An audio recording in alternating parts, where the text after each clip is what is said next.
네, 이렇게 국내 전파 우려가 커지고 있는데요. 이럴수록 정확한 정보를 가지고 침착하게 대응하는 게 중요할 것 같습니다. 엄중식 가천의대 감염내과 교수와 함께 자세한 내용 짚어보겠습니다.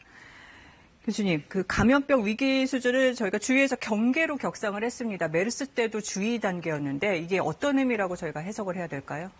예, 통상적으로 그 감염병 위기 단계에 있어서 이제 경계 단계가 되려면은 네. 이제 우리나라 지역 사회에서 감염 전파가 이제 확인이 된 경우에 경계 단계를 이제 발령을 하게 됩니다. 네. 근데 지금 아직까지 신종 코로나 바이러스 감염증에 의해서 우리 지역 사회에서 감염 환자가 발생한 사례는 없습니다. 그렇지만 최근에 그 중국의 유행 상황이 점점 커지고 오래 지속이 되면서 계속해서 확진자가 유입이 되고 있는 상황입니다.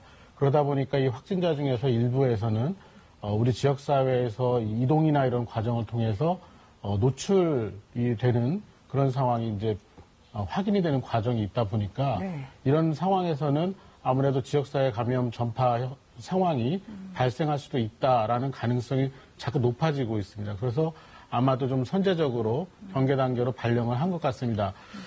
조금 빠른 느낌은 있지만, 다소 빠른 느낌은 있지만, 이런 경계 단계가 되면 이 정부 부처 간의 의견 조율이나 또 역할 분담이 굉장히 수월하게 진행되는 장점이 있기 때문에 실제 유행 대응에 상당한 도움이 될 거라고 생각을 합니다.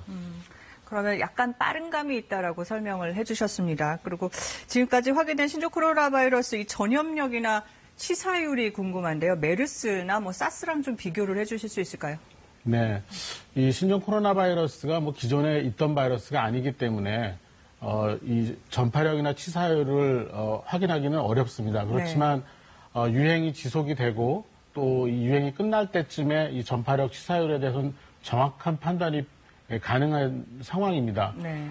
실제로 이제 우리가 전파력을 얘기를 할 때는 재생산 지수라는 표현을 합니다. 이게 네. 무슨 얘기냐면 한 사람의 확진자가 몇 사람에게 이 감염병을 전파시키느냐 이 능력을 얘기합니다. 네. 기존의 그 메르스 같은 경우에는 한 사람의 전파자가 생기면 0.4명에서 0.9명, 그러니까 한 명이 채 안 되는 전파력을 가지고 있었고, 네. 과거에 그 2003년에 유행했던 사스의 경우에는 네. 보고마다 조금씩 다르지만 평균적으로 한 4명 정도 전파가 가능한 것으로 확인이 된 바가 있습니다. 네. 그런데 지금 이제 세계보건기구가 지난주에 발표한 자료에 의하면은 지금 돌고 있는 신종 코로나 바이러스 감염증의 경우에는 1.4에서 2.5 정도로 추정을 하고 있습니다. 그러니까 네. 사스보다는 낮고 메르스보다는 높은 그 중간 정도로 발표를 했습니다.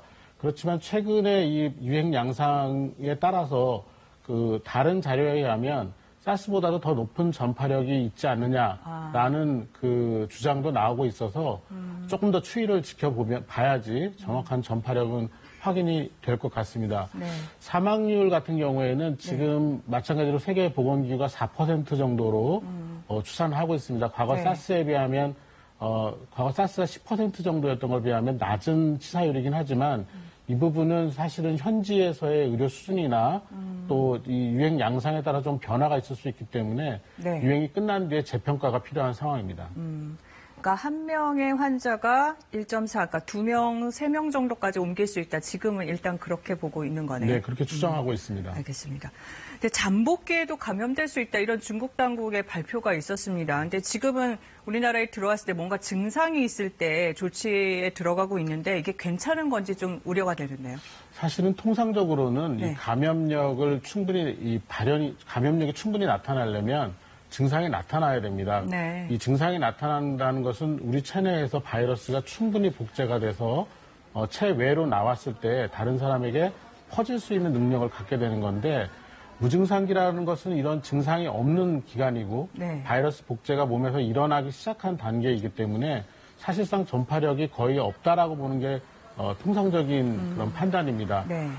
그런데 이번 유행에서 가족 간 전파나 또는 의료기관 내에서 전파 상황을 보면서 이게 무증상 감염자가 실제로 이 바이러스를 전파하는 게 아니냐라는 상황적인 판단이 있는 것 같습니다. 네. 그렇지만 이런 무증상 증상과 관련된 판단은 매우 과학적이면서 객관적인 근거를 가져야만 언급을 할 수 있는 부분이고 만약 무증상 감염자가 전파가 가능하다 이러면 사실은 지금 방역 체계를 모두 바꿔야 되는 상황이 그렇죠. 됩니다. 굉장히 어려운 상황이 되기 때문에 네. 이런 판단은 조금 더 신중하게 검토를 하고 과학적인 증명이 이루어져야 되겠고 이런 증명이 될 때까지는 참고 수준 정도로 받아들였으면 합니다. 너무 우리가 공포스럽게 받아들일 필요는 없다 그 말씀이시네요. 네, 그렇습니다. 그리고 28일 0시 지금 몇 시간 안 남았습니다. 검역 기준 또 의심 환자의 정의가 바뀌는데 어떻게 바뀌는 거죠? 지금 가장 중요한 기준이 네. 그 중국 방문, 특히 이제 후베이성, 우한을 방문한 이 여행력이 있는 분들에 대해서 의심 환자 기준을 잡고 있습니다. 네. 그런데 이제 이 우한 지역과의 이 이동이 직접적인 이동이 이제 통제가 되고 사실상 이제 이동이 없어진 상황이 됐기 때문에 이제 우려되는 상황이 이런 경우에 이제 우한을 떠나서 다른 도시에서. 지역을 통해서 우리나라에 입국하는 상황이 생길 수가 있고 네. 또 중국의 경우에도 다른 도시로 유입된 사람들이 지역사회 전파가 발생할 수 있는 그런 부분들이 감안이 돼야 됩니다. 네네. 이런 여러 가지 상황을 고려해서 중국 전역으로 중국 전역의 여행력이 있는 경우를 의심 환자 사례 정의로 변경을 하는 것으로 알고 있습니다. 네, 우한에서 중국 전역으로.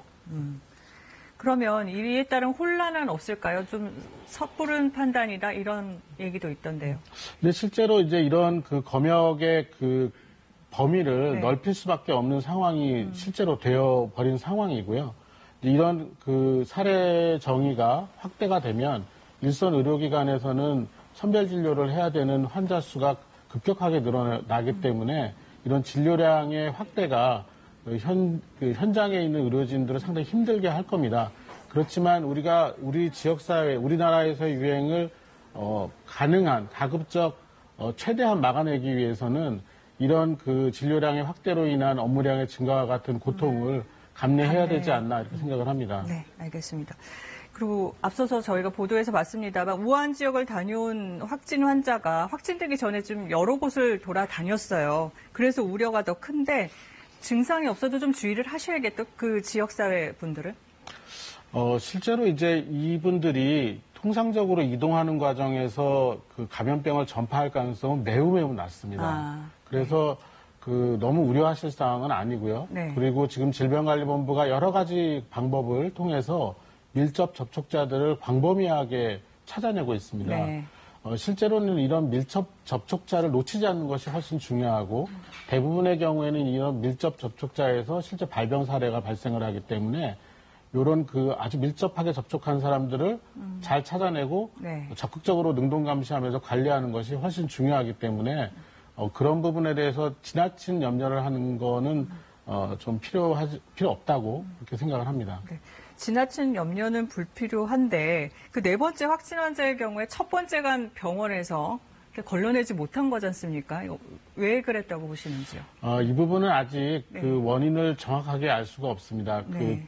DUR이라고 여행력을 확인하는 시스템이 있는데 이 부분이 작동을 잘 안 한 건지 아니면 이 문진 과정에서 이 여행력을 충분히 확인하지 않은 건지 정확하지는 않습니다. 이 부분은 조금 더 상황을 좀 봐야 되겠습니다. 그런데 중요한 거는 이런 상황이 발생을 하더라도 통상적인 진료를 받아야 하는 환자분들이 병원 의원을 방문하는 것을 두려워하거나 중단하시면 안 됩니다. 네. 기존에 갖고 있던 질환들이 진행하거나 그래서 여러 가지 합병증이나 후유증이 생길 수 있고 또 병이 진행하는 경우에는 상당히 우려스러운 그런 결과들을 가져올 수 있기 때문에 통상적인 진료는 계속 유지를 하셔야 되겠습니다. 반면에 중국 지역을 방문한 그런 그 방문력이 있는 분들 같은 경우에는 네.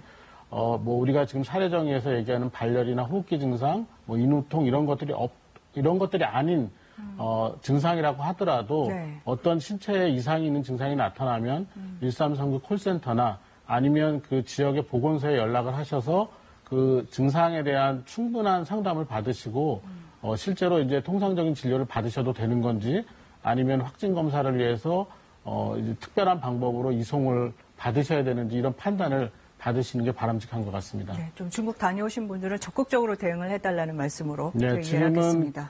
이런 중국 방문을 하신 분들 같은 경우에는 굉장히 높은 시민의식을 발휘해 해주셔야 할 것 같습니다. 네, 알겠습니다. 오늘 여기까지 듣겠습니다. 감사합니다. 감사합니다.